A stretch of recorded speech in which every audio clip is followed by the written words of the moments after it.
Paix et joie. Voilà, nous allons continuer ce chapitre 13 de Jean.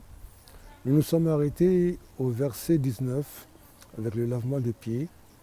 Et là, nous allons voir le verset 20 à 38 où il y a 3 points qui sont traités. La trahison de Judas, le nouveau commandement et Jésus annonce le reniement de Pierre.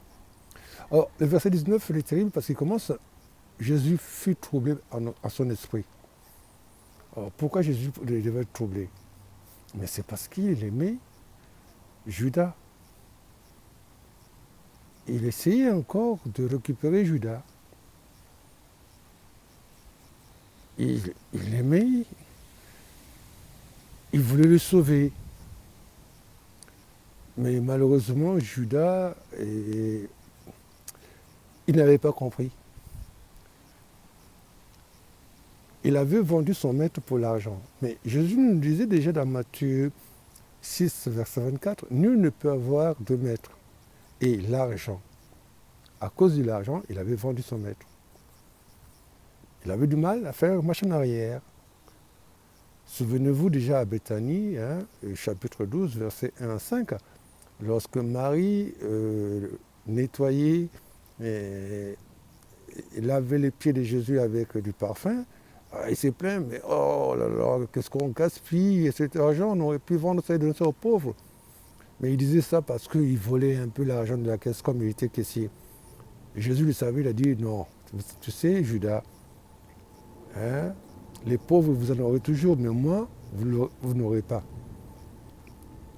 Et dans la tradition juive, théoriquement, il est dit que pendant le Shabbat,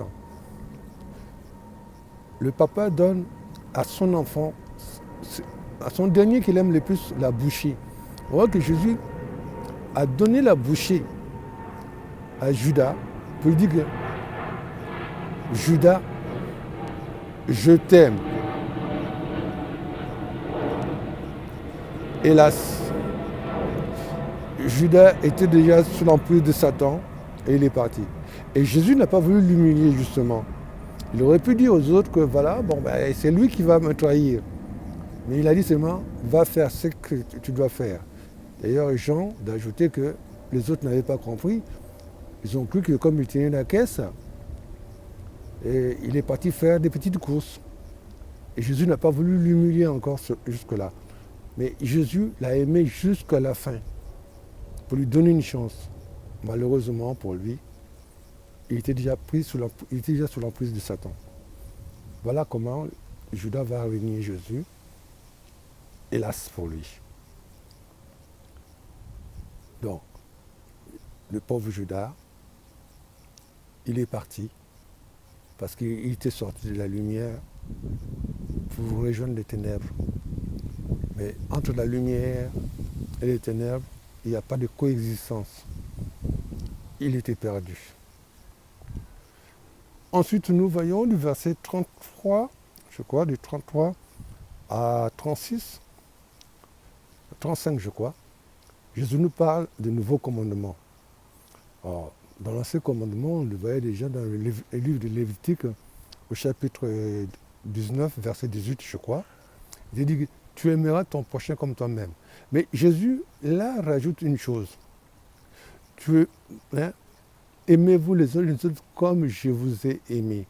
Mais comme je vous ai aimé, ça veut dire quoi?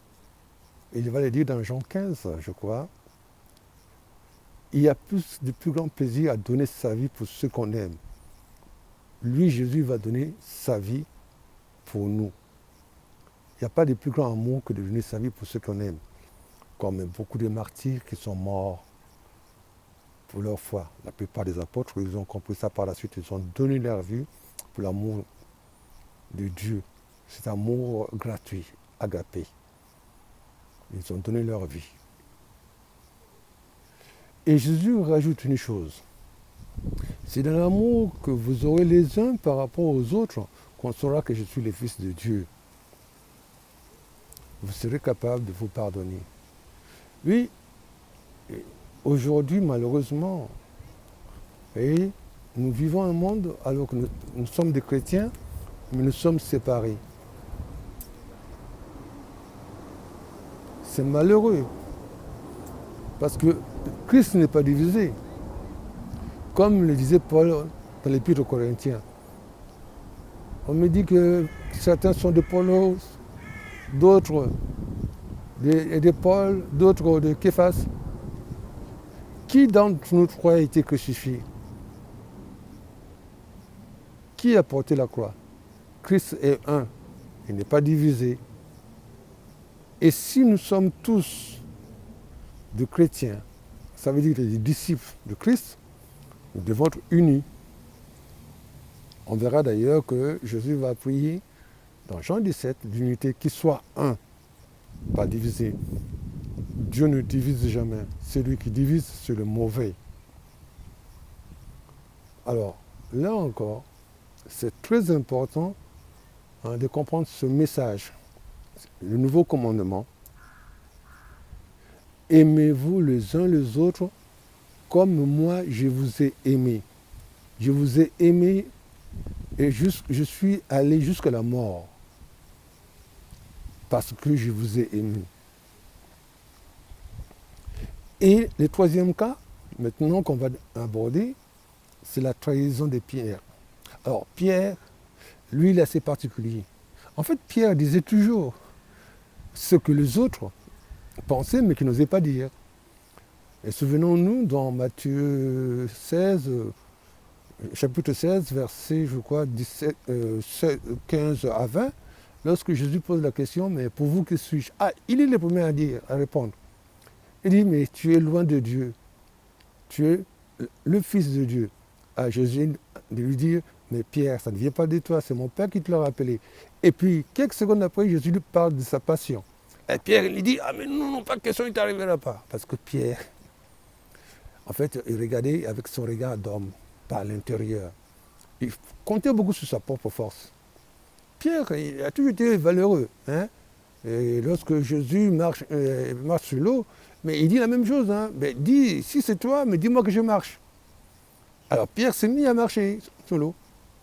À un moment, mais il commençait à se regarder lui. Mais ce qu'il oubliait, s'il marchait sur l'eau, c'est parce qu'il regardait Jésus. Et c'est le regard de Jésus qui le soutenait. Donc, il n'avait pas toujours compris ça. Il est toujours plein de bonne volonté. Alors maintenant, il dit à Jésus, écoute, Seigneur Jésus, moi, je ne peux pas t'abandonner. Ben, c'est vrai qu'il était, bon, il le disait parce qu'il croyait.